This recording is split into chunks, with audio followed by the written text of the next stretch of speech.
It's space weather!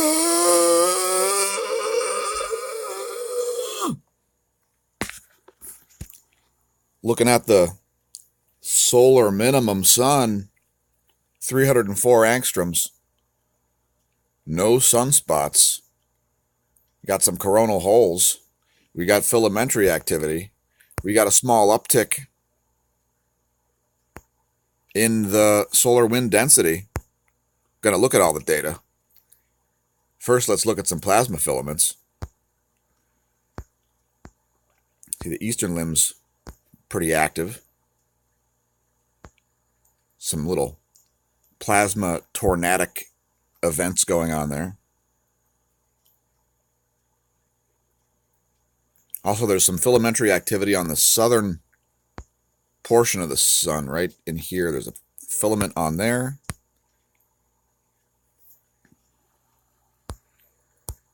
Let's look at some other views. 193 angstroms.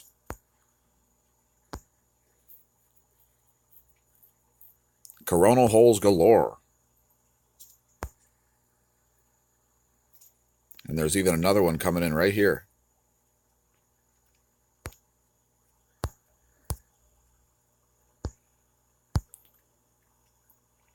Take a look at the magnetic lines. They're looking normal today.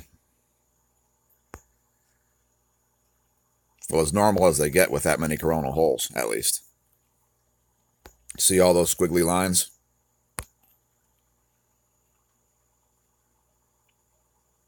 Looks like some of these coronal holes are actually connected with each other.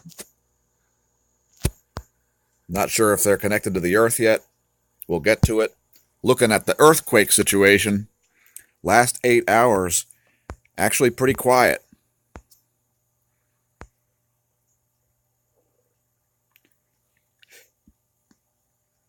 Dominican Republic got a deep one. Alaska got a deep one. Let's see, a 4.9 in Greece. I think that's the largest one in the last 8 hours. Basically a downtick in earthquake activity. Not going to put out any alerts because we don't cover that stuff enough. Now, X-ray flux, not surprisingly, is still on the floor. We do have a bit of a phi angle signal there around maybe 230 degrees. And we got a fairly big uptick in the solar wind density. Last I checked, we were around 20 protons per cubic centimeter. And the solar wind has still been around 350 kilometers per second. There's your magnetometer. KP index has finally come up off of 0. It's now at 1. There has been a recent uptick in cosmic ray flux, which we're going to cover. There's your electron flux, even lower than it got to yesterday. So this is incredibly low electron flux. Well below 10 to the second in terms of density, in the high density portion. There's your F2 ionosphere layer, very discharged. Not quite as anomalous as it was yesterday. Let's look at solar ham.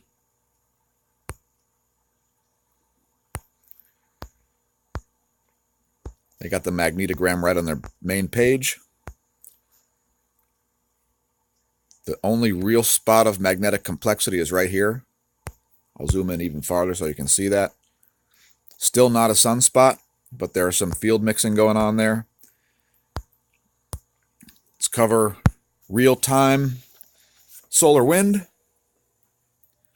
before we get into a little bit of extragalactic information.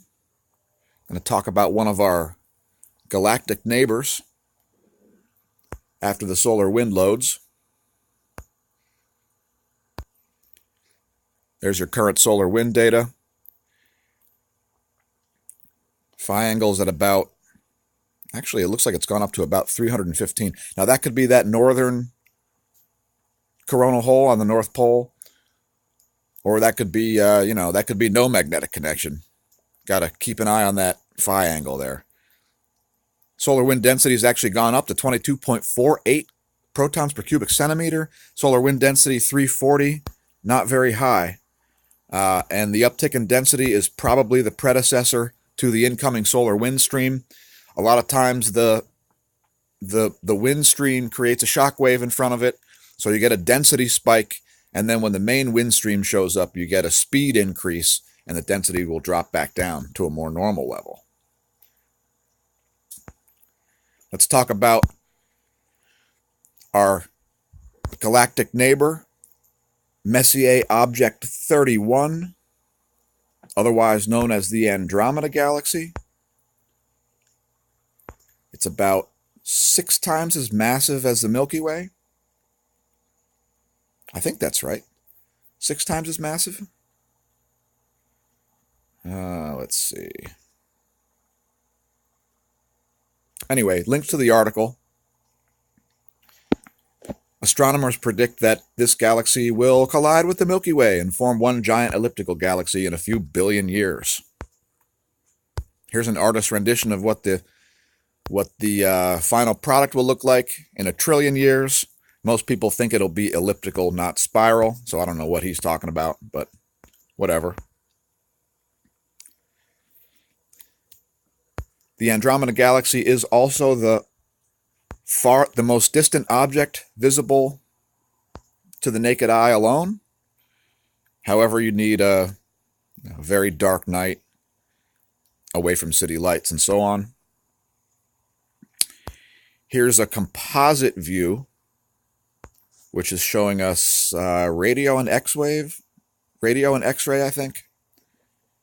And we've got infrared and X-ray combined image there, which shows you what astronomers consider to be old and new stars. Some astronomers. Anyway, read up on Andromeda. Now, some more Earth-based stuff. Look at the Oulu Cosmic Ray Station. This is in Finland. Now, you look at the Finland one, the one that's actually in Oulu, and you can see this part of the graph. It's been going up. We're getting to the highest levels they've ever measured there. And then if you look at the daily data here, not that big of an uptick, at least recently. And, the hourly one, pretty solid. Now, when you look at the Antarctica cosmic ray detectors, look at this. Look what happens. Highest levels ever have just arrived. So, all these KP0 days are allowing more neutrons to be detected. DOMB has got actually the biggest uptick. Look at that. Huge uptick since September. Links will be in the description.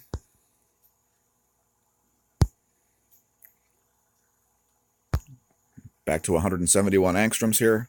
There's your magnetic lines again.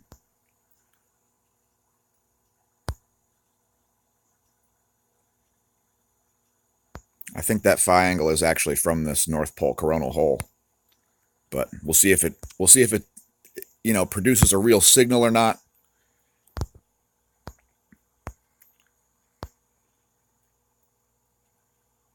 Look at these filaments on the western limb real quick. Pretty active over there. A bit of a plasma party going on.